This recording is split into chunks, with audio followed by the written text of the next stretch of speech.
Calcul d'antécédents par une fonction linéaire. On considère la fonction linéaire g de coefficient moins 3 et on cherche les antécédents de 7,5 et moins 8 par cette fonction g. On peut alors écrire la notation de cette fonction. G, qui a un x, lui associe le produit du coefficient moins 3 par x moins 3x.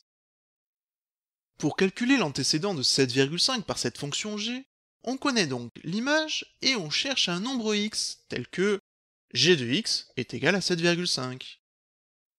Par définition, g de x est moins 3x, moins 3 fois x. Ainsi, moins 3 fois x est égal à 7,5. Et on peut diviser chaque membre par moins 3 pour obtenir que la valeur x est égale à 7,5 divisé par moins 3 ou 7,5 sur moins 3. Et, après calcul, c'est égal à moins 2,5. Pour calculer l'antécédent de moins 8 par la fonction g, on connaît donc l'image, moins 8, et on cherche un nombre x tel que g de x est égal à moins 8.